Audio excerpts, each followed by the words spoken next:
다윗이 죽을 날이 임박함에 그 아들 솔로몬에게 명하여 가로되 내가 이제 세상 모든 사람의 가는 길로 가게 되었노니 너는 힘써 대장부가 되고 네 하나님 여호와의 명을 지켜 그 길로 행하여 그 법률과 계명과 율례와 증거를 모세 율법에 기록된 대로 지키라. 그리하면 네가 무엇을 하든지 어디로 가든지 형통할지라. 여호와께서 내 일에 대하여 말씀하시기를 만일 내 자손이 그 길을 삼가 마음을 다하고 성품을 다하여 진실이 내 앞에서 행하면 이스라엘 왕 위에 오를 사람이 내게서 끊어지지 아니하리라 하신 말씀을 확실히 이루게 하시리라. 스리야의 아들 요압이 내게 행한 일, 곧 이스라엘 군대의 두 장관 넬의 아들 아브넬과 예델의 아들 아마사에게 행한 일을 내가 알거니와 저가 저희를 죽여 태평시대에 전쟁의 피를 흘리고 전쟁의 피로 자기의 허리에 띤 띠와 발에 신은 신에 묻혔으니 내 지혜대로 행하여 그 백발로 평안히 음부에 내려가지 못하게 하라. 마땅히 길르앗 바실레의 아들들에게 은총을 베풀어 저희로 내 상에서 먹는 자 중에 참여하게 하라. 내가 내 형 압살롬의 낯을 피하여 도망할 때에 저희가 내게 나왔었느니라. 바후르인 베냐민 사람 게라의 아들 시므이가 너와 함께 있나니 저는 내가 마하나임으로 갈 때에 독한 말로 나를 저주하였느니라. 그러나 저가 요단에 내려와서 나를 영접하기로 내가 여호와를 가리켜 맹세하여 이르기를 내가 칼로 너를 죽이지 아니하리라 하였노라. 그러나 저를 무지한 자로 여기지 말지어다. 너는 지혜 있는 사람인즉 저에게 행할 일을 알지니 그 백발의 피를 흘려 저로 음부에 내려가게 하라. 아멘. 사랑하는 성도 여러분, 성경은 하나님의 말씀입니다. 성경은 하나님의 목적과 그 목적을 이루시는 방법인 여호와의 경륜을 기록한 책입니다. 성경은 하나님을 사랑하는 성도를 얻으시려는 하나님의 목적을 이루기 위해 그리스도께서 행하실 일들을 기록한 것입니다. 요한복음 20장 31절 말씀에 오직 이것을 기록함은 너희로 예수께서 하나님의 아들 그리스도이심을 믿게 하려 하며 또 너희로 믿고 그 이름을 힘입어 생명을 얻게 하려 함이니라. 여기서 말하는 생명은 천국에서 하나님과 함께 살 수 있는 영원한 생명을 말합니다. 이 영원한 생명은 그리스도를 믿고 예수 그리스도 그 이름을 힘입어 생명을 획득함으로 소유하게 해주십니다. 그래서 중요한 것은 하나님께서는 이 영원한 생명을 어떤 성도가 획득할 수 있게 해주시는지를 아는 것입니다. 오늘 본문은 다윗이 죽을 때가 되어 죽기 직전에 왕위를 물려받은 솔로몬에게 명령한 내용을 기록하고 있습니다. 하나님께서 이 내용을 성경에 기록하신 이유가 무엇일까요? 그 이유는 요한복음 20장 31절 예수님의 말씀대로 성도들로 하여금 예수님이 하나님의 아들 그리스도이심을 믿게 하려 하며 또 성도들로 하여금 믿고 그 이름을 힘입어 생명을 얻게 하려 함인 것입니다. 오늘 본문 말씀을 성도가 생명을 얻게 하는 말씀으로 받기 위해서는 예수님의 말씀대로 다윗과 솔로몬의 이야기를 그리스도와 성도의 이야기로 받아야만 합니다. 구약 성경이 예수님 자신에 대한 기록이라고 누가복음 24장 27절과 44절에 연거푸 말씀하셨습니다. 또 요한복음 5장 39절에 너희가 성경에서 영생을 얻는 줄 생각하고 성경을 상고하거니와 이 성경이 곧 내게 대하여 증거하는 것이로다. 이렇게 확증해 주셨습니다. 그리고 골로새서 2장 16절과 17절에 구약 성경을 그림자로 그리스도를 실체로 설명하고 있습니다. 이런 말씀을 먼저 드리는 이유는 솔로몬이 다윗에게 받은 명령은 성도와 그리스도께 받은 명령의 그림자이기 때문입니다. 솔로몬이 다윗이 말한 명령을 지키면 형통하고 지키지 않으면 망합니다. 이것은 교회 시대 그리스도께서 성도를 통치하시는 그림자입니다. 성도는 사단과 죄로부터 분리되었다는 의미의 거룩한 자를 의미합니다. 사단은 끊임없이 성도가 신앙에 실족하여 넘어지도록 유도합니다. 사단은 죄사함의 구원을 받지 못한 세상 사람들을 세상에서 썩어질 것들로 조종하며 예수를 믿지 못하게 합니다. 사단의 주 공격 대상은 성도입니다. 그리스도 안에 거하지 못하도록 공격하는 것입니다. 원래는 사단과 사람이 원수 관계이지만 죄사함의 구원을 받기 전에는 모든 사람이 사단의 종이기 때문에 싸울 생각 자체를 할 수 없고 싸워 이길 수도 없습니다. 마귀가 어떤 존재인지 예수님을 시험할 때 마귀가 한 말을 보면 미루어 짐작할 수 있습니다.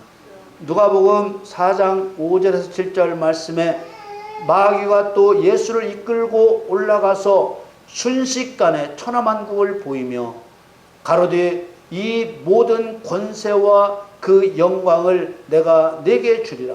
이것은 내게 넘겨준 것이므로 나의 원하는 자에게 주노라.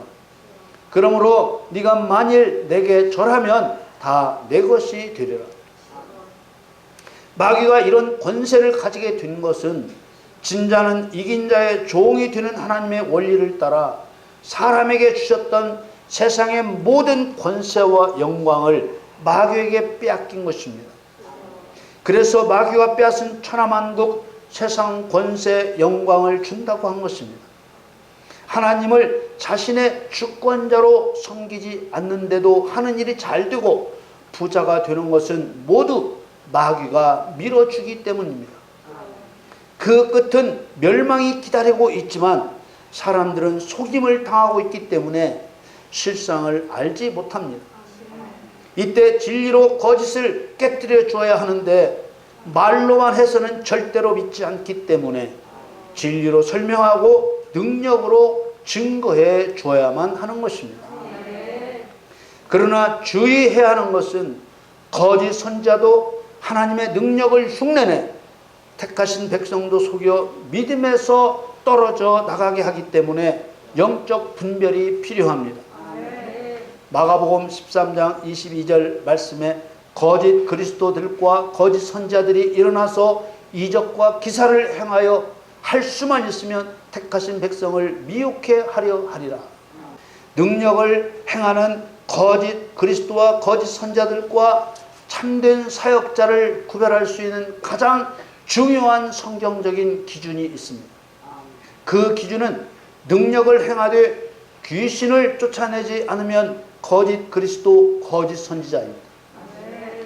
율법은 달달 외우면서 정작 귀신에 대하여 무식했던 바리새인들이 귀신을 쫓아내 벙어리를 고쳐주신 예수님을 향하여 마태복음 12장 24절에 바리새인들은 듣고 가로되 이가 귀신의 왕 바알세불을 힘입지 않고는 귀신을 쫓아내지 못하느니라 하거늘.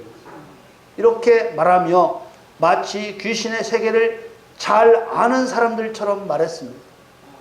그때 예수님께서 하신 말씀을 보면 사단은 사단을 쫓아내지 않는다고 말씀하셨습니다. 마태복음 12장 26절 말씀에 사단이 만일 사단을 쫓아내면 스스로 분쟁하는 것이니 그리하고야 저의 나라가 어떻게 서겠느냐. 그러므로 거짓 그리스도, 거짓 선자는 귀신을 쫓아내지 않습니다. 그러나 참된 그리스도인들은 예수님 행하신 대로 귀신을 굴복시키고 쫓아냅니다. 그래서 예수님께서는 귀신을 쫓아내 본을 보이셨고 70제자를 파송하실 때에도 뱀과 전갈을 밟으며 원수의 모든 능력을 제할 권세를 주어 내보내셨습니다. 파송됐던 제자들이 기뻐 돌아와 예수님께 가장 먼저 했던 말이 귀신이 항복하다라는 말이었습니다. 항복은 복종입니다. 누가복음 19장 10절 말씀에 70인이 기뻐 돌아와 가로되 주여 주의 이름으로 귀신들도 우리에게 항복하더이다. 그렇기 때문에 거짓 그리스도 거짓 선지자는 병도 고치고 예언도 하고 기적도 나타내지만 귀신을 쫓아내지 않습니다. 무당은 귀신을 쫓아내지 않고 먹을 것을 바치고 달래며 오히려 도와달라고 비는 이유가 바로 그런 것입니다. 무당도 그렇지만은 불교 제사의 개념도 하나님이 아닌 거짓 신들에게 도와달라고 하고 부탁하고 빌고 섬기는데 초점이 맞추어져 있습니다. 대부분 다른 종교들도 귀신을 달래고 빌어서 문제를 해결하려고 합니다.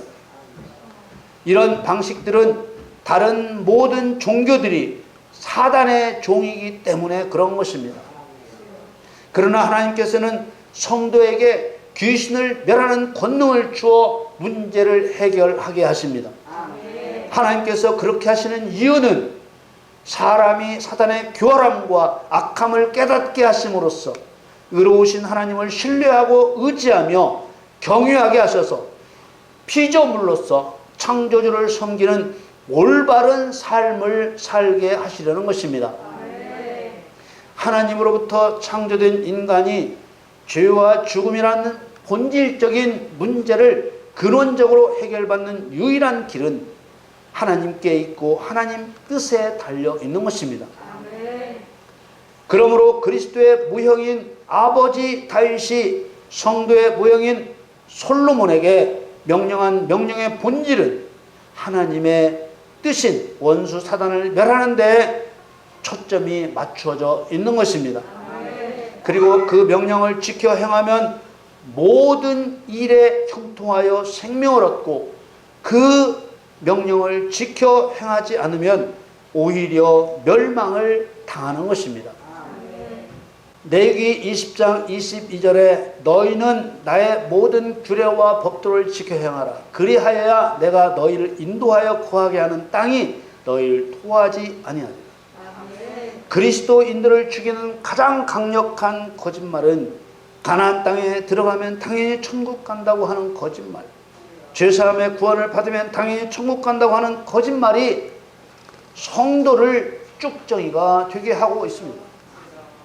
죄사함의 구원을 받고 하나님의 법을 지켜 행하면 살고 지켜 행하지 않으면 죽는 것입니다. 레위기 18장 5절 말씀에 너희는 나의 규례와 법도를 지키라. 사람이 이를 행하면 그로 인하여 살리라. 나는 여호와니라. 율법과 계명을 지키지 않는 믿음은 거짓 믿음입니다.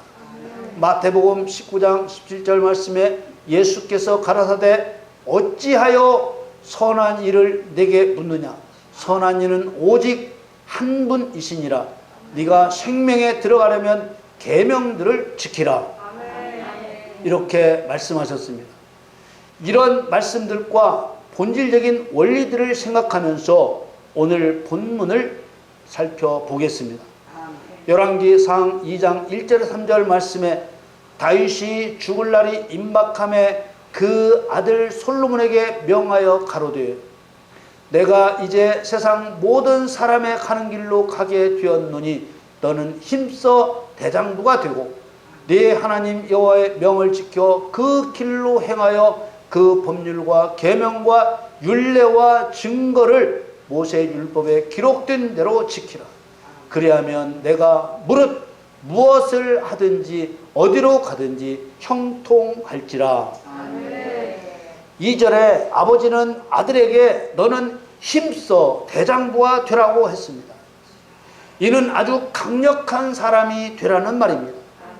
하나님의 명령을 지켜 사단의 세력을 멸하기 위해서는 강해야 하기 때문입니다. 그리고 3절에 네 하나님 명을 지켜 그 길로 행하여 라고 했습니다. 그 길로 행하여 라는 말은 하나님의 태도, 하나님의 방식으로 하라는 말입니다. 구원받을 죄인을 살리시는 하나님의 태도와 방식은 십자가에서 죄인을 대신하여 죽으심으로 살리셨습니다. 마태복음 20장 28절 말씀에 인자가 온 것은 섬김을 받으려 함이 아니라 도리어 섬기려 하고 자기 목숨을 많은 사람의 대속물로 주려 함이니라. 그러나 사단에 대해서는 절대 용서치 않으시고 꺼지지 않는 유황 불못에 던지셨습니다. 요한계시록 20장 10절 말씀에 또 저희를 미혹하는 마귀가 불과 유황못에 던지우니 거기는 그 짐승과 거짓 선자도 있어 세세토록 밤낮 괴로움을 받으리라. 그리고 하나님에 대해서는 목숨을 다하여 순종하고 사랑하라고 하셨습니다. 마가복음 12장 30절 말씀에 네 마음을 다하고 목숨을 다하고 뜻을 다하고 힘을 다하여 주 너의 하나님을 사랑하라 하신 것이요. 성경에 나와 있는 사람과 사단 그리고 하나님 자신에 대한 하나님의 태도 방식은 사람에게는 구원의 은혜, 사단에게는 진리의 심판, 하나님 자신에게는 생명으로 사랑하라 하신 것입니다. 그러므로 다윗이 네 하나님의 명을 지켜 그 길로 행하라는 것은 은혜와 진리 그리고 하나님 사랑 이 세 가지를 말하는 것이며 여호와의 경륜 안에는 이 세 가지 큰 줄기가 중심을 이루고 있는 것입니다. 하나님께서 이 세상을 창조하셔서 경영하시는 여호와의 경륜의 핵심이자 모든 일의 기초가 바로 은혜와 진리 그리고 하나님에 대한 사랑입니다. 요한복음 1장 14절 말씀에 말씀이 육신이 되어 우리 가운데 거하심에 우리가 그 영광을 보니 아버지의 독생자의 영광이요 은혜와 진리가 충만하더라. 은혜와 진리가 충만하여 아버지의 영광으로 오신 그리스도께서 은혜로 하실 일이 무엇이며 진리로 하실 일이 무엇이겠습니까? 은혜로 하실 일은 긍휼을 기반으로 한 죄인의 구원이며 진리로 하실 일은 진노를 기반으로 한 거짓말쟁이 사단의 심판인 것입니다. 그리스도께서는 성도에게 바로 이 길을 가게 하시는 것입니다. 열왕기상 2장 4절 말씀에 여호와께서 내 일에 대하여 말씀하시기를 만일 네 자손이 그 길을 삼가 마음을 다하고 성품을 다하여 진실이 내 앞에서 행하면 이스라엘 왕 위에 오를 사람이 내게서 끊어지지 아니하리라 하신 말씀을 확실히 이루게 하시리라. 하나님께서는 다윗을 통해 솔로몬에게 조건을 붙여 말씀하셨습니다. 만일 네 자손이 그 길을 삼가 마음을 다하고 성품을 다하여 진실이 내 앞에서 행하면 이스라엘 왕 위에 오를 사람이 솔로몬에게서 끊어지지 않겠지만 만일 반대로 진실이 행하지 않으면 왕 위에 오를 사람이 끊어지고 만다는 것입니다. 그러면서 다윗은 솔로몬에게 세 가지 일을 명령합니다. 첫째 명령은 이스라엘 군대 두 장관을 죽인 자에 대한 처리 문제입니다. 두 번째 명령은 다윗이 아들의 반역으로 도망할 때 다윗을 도운 사람에 대한 대우 문제입니다. 세 번째 명령은 역시 다윗이 아들의 반역으로 도망할 때 저주를 퍼부었던 사람에 대한 처리 문제입니다. 이 세 가지 일의 처리 문제는 우리에게 매우 중요한 영적 의미를 주는 것입니다. 이 세 가지 일의 대상들은 블레셋과 같은 사단을 상징하는 나라와 같은 외부로부터 일어난 일이 아니라 이스라엘 백성들 안에서 일어난 일이라는 점입니다. 이러한 일들은 신약시대 교회시대 교회 안에서 일어날 일들을 예표하고 있는 것입니다. 첫째 명령은 이스라엘 군대 두 장관을 죽인 자에 대한 처리 문제입니다. 열왕기상 2장 5절에서 6절 말씀에 수리아의 아들 요압이 내게 행한 일 곧 이스라엘 군대 두 장관 넬의 아들 아브넬과 예델의 아들 아마사에게 행한 일을 네가 알거니와 저가 저희를 죽여 태평시대에 전쟁의 피를 흘리고 전쟁의 피로 자기의 허리에 띤 띠와 팔에 신은 신에 묻혔으니 네 지혜대로 행하여 그 백발로 평안히 음부에 내려가지 못하게 하라. 요압은 다윗의 군 지휘관 중 한 사람입니다. 그는 스스로 늘 제1인자라고 자부했고 최고의 지위를 차지하려는 야심으로 다윗에게 충성을 바쳤던 인물입니다. 그런데 그는 이스라엘 군대의 지휘관으로서 탁월한 능력을 나타낸 아브넬과 아마사를 시기하여 죽였습니다.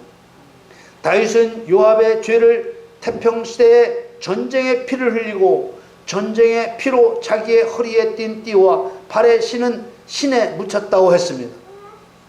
우리는 이스라엘 군대 두 장관이라는 표현을 중요하게 보아야 합니다. 이스라엘 군대는 여호와의 군대이기 때문입니다. 군대는 적을 죽이기 위해 존재합니다. 그런데 시기로 군대 장관을 죽였습니다. 하나님께서는 요압의 죄를 단순한 살인죄로 보시는 것이 아니라 여호와의 전쟁을 회방한 죄로 규정하신 것입니다. 진리의 허리띠, 복음의 신발, 곧 진리와 복음을 더럽힌 죄로 지옥조차도 평안히 내려가지 못하게 하라고 했습니다. 오늘날 교회에서 하나님의 원수인 귀신을 굴복시키며 영적 전쟁을 치르는 성령 사역자들을 이단으로 몰아붙여 영적으로 죽이고 있습니다.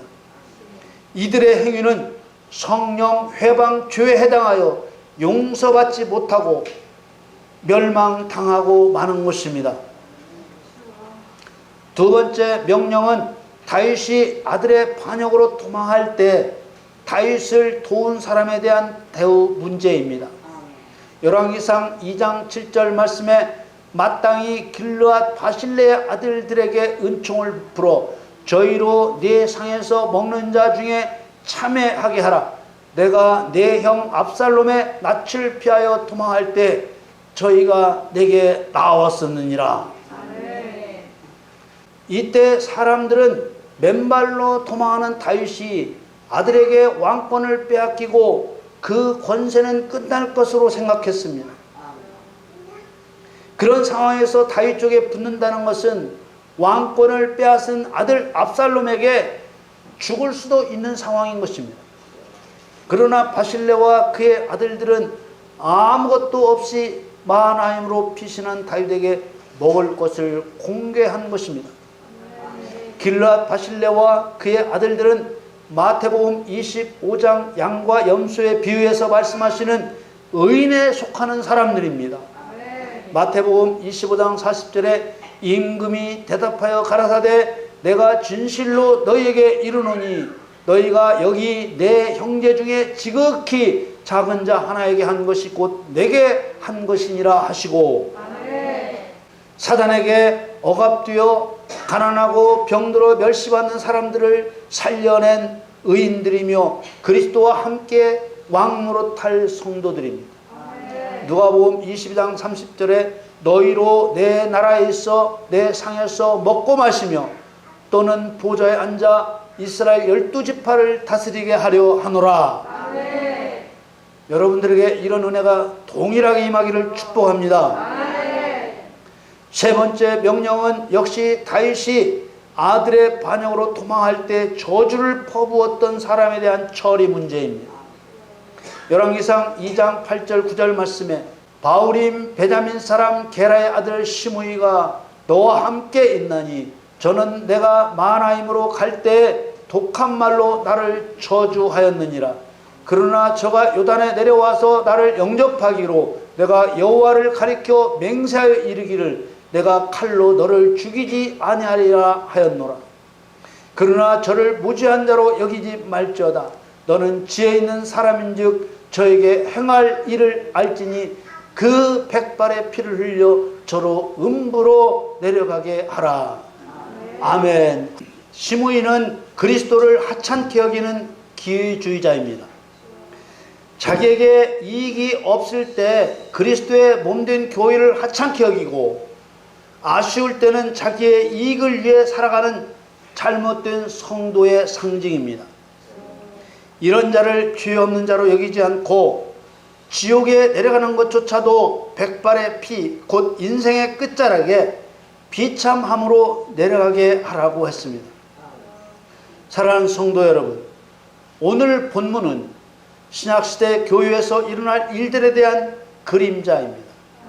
성도의 사명은 은혜와 진리를 행함으로 여호와를 사랑함에 있습니다.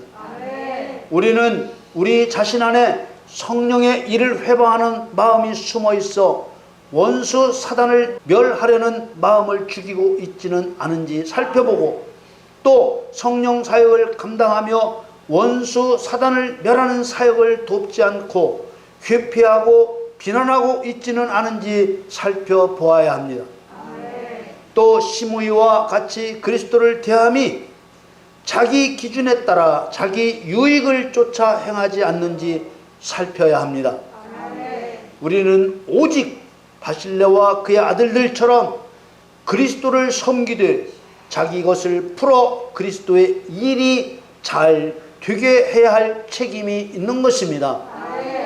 여러분 모두 바실레와 그의 아들들과 같이 여호와의 상에 영원히 참여할 수 있기를 우리 주 예수님의 이름으로 축원합니다.